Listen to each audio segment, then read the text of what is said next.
আল্লাহর হাবিব মুহাম্মদ সাল্লাল্লাহু আলাইহি ওয়াসাল্লামের শানে বেয়াদবি করা হচ্ছে। আমরা দেখেছি গত 7 মাস আগে খুলনাতে নাটক হলো, সাংস্কৃতিক কর্মীরা নাটকের আয়োজন করলো, সেখানে পুলিশ সুপার উপস্থিত ছিল, অসি উপস্থিত ছিল, টিএনও ছিল। নাটকের নাম হুজুর কেবলা।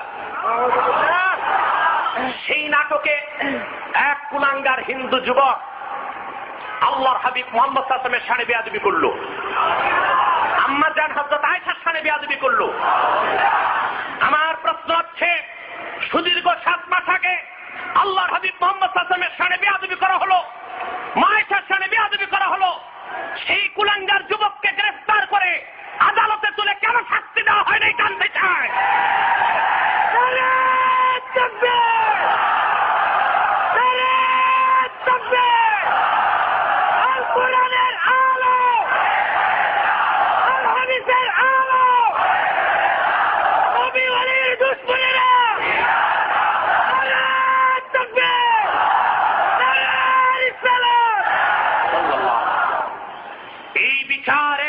বাংলার জনগণ করেই ছাড়বে ইনশাআল্লাহ। বিগত 5 বছর আগ থেকে সারা দেশে আমার একটা স্লোগান আছে, বলবো? এই স্লোগানটা 5 বছর আগ থেকে আমি শুরু করেছি। এই স্লোগানের সাথে আমি দেশের সকল পীর মাশায়েখ আলেমদের কণ্ঠ মিলাতে চাই।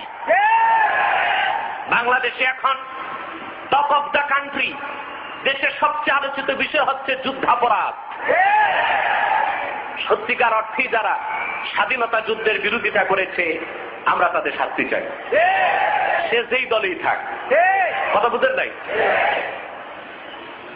যারা স্বাধীনতা যুদ্ধের বিরোধিতা করেছে, মা বোনদের ইজ্জত লুণ্ঠন করেছে, পাক হানাদারদের দালালি করেছে, সে যেই দলেই থাকছে যুদ্ধাপরাধী তার শাস্তি চাই। কিন্তু আমরা দেখতে পাচ্ছি বিগত 40 বছরে স্বাধীন বাংলায় আল্লাহর শানে যারা বেয়াদবি করেছে, মুহাম্মদ সাল্লাল্লাহু আলাইহি ওয়াসাল্লামের শানে বেয়াদবি করেছে, কোরআনের বিরুদ্ধে কথা বলেছে, কাফের মুশরিকদের দালালি করেছে, সেই দাউদ হায়দার, হুমায়ুন আজাদ, হুমায়ুন আহমদ, তাসলিমা নাসরিন, হাসানুল হকিনু, রাশেদ খান মেনন, তারা ধর্মাপরাধী। যুদ্ধাপরাধীর আগে ধর্মাপরাধী শাস্তি দিতেই হবে।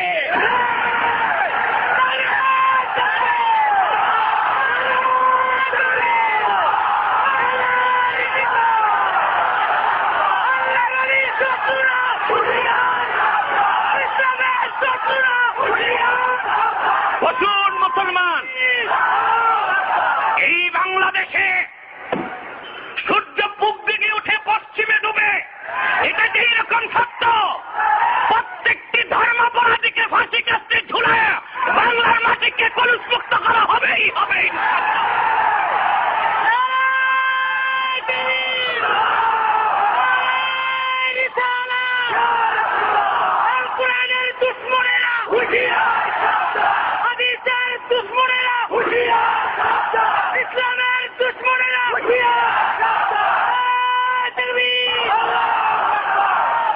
আজ এসব কথা বললে রাজনীতির গন্ধ খুঁজা হয়, দাড়ি দেখলেই যুদ্ধাপরাধী।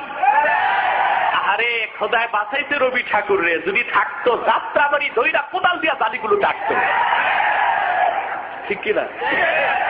আমি বলবো মনমোহন সিং ধরো বাংলাদেশে না আসে, আইলে রক্ষা নাই, আসলে এয়ারপোর্টে দাড়িগুলো ঠাসা হবে।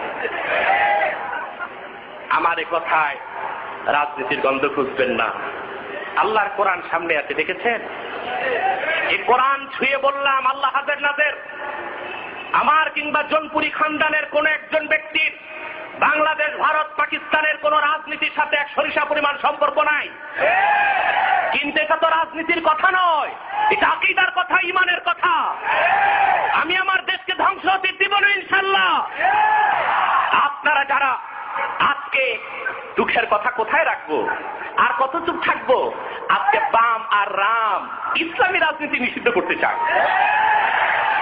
শুনেননি আপনারা? কত মারাত্মক কথা। এই দেশে প্রতিবাদ না করে বিড়ালের মতো বেঁচে থাকতে চাই না। কাফের মুশরিক নাস্তিক রাম বামদের বিরুদ্ধে প্রয়োজনে বুকের তাদের রক্ত ঢেলে দিয়ে আরেকটা স্বাধীনতা যুদ্ধ করা হবে।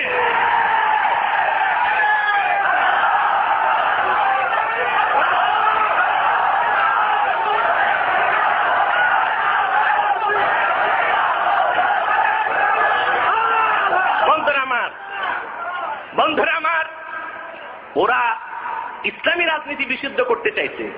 এমনটা বলে নেই যে জামাত ইসলামীর রাজনীতি বন্ধ করো, বলেছি ইসলামের রাজনীতি বন্ধ করো। তার মানে কোরআনের রাজনীতি বন্ধ করতে চেয়েছে। আমি আমার বিবৃতিতে বলেছি, আমার দেশ দিগন্ত সংগ্রাম, জনকণ্ঠস্বর সবগুলো পত্রিকা আমার বিবৃতি এসেছে। আমি বলেছি মুসলমানের ধৈর্যের ভাত ভাঙবার চেষ্টা করো না। এদেশের কোটি কোটি মুসলমান যদি পেশাব করে দেয়, নাস্তিক বামপন্থী বাম আর রাম ব্যাঙ্গের ছানার মতো ভাসতে ভাসতে বঙ্গোপসাগরে ডুবে পড়বে।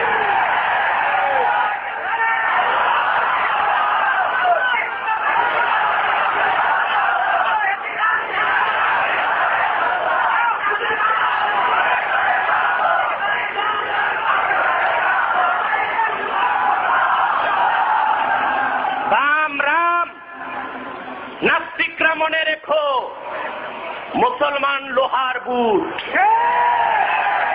তাকে চর্বণ করার মতো বিষাক্ত কোন দাঁত পৃথিবীতে নয়। তোমাদের দাদা বাবু হোসনি মুবারক ইসরায়েলের ৫টা গোলাম ৩০ বছর মিশরে নির্যাতন করেছে ইসলামী আন্দোলনকে দমন করার জন্য। বেন আলী তিউনিসিয়াতে দমন করেছে, নিপীড়ন করেছে। সেই দমন নিপীড়নের রেজাল্ট হচ্ছে ইসলামী আন্দোলনের বিস্ফোরণ ঘটেছে। যদি বেশি বাড়াবাড়ি করো, এদেশের সব আলেম আর পীর এক হয়ে যাবে। এদেশের সমস্ত পীর আলেম এক হয়ে যাবে। তারা যদি এক হয়ে যায়, খোদার কসম, নাস্তিক বামপন্থী মোটলেকরা বাংলাদেশ ছেড়ে দিল্লি পালাবার সময় পাবে না।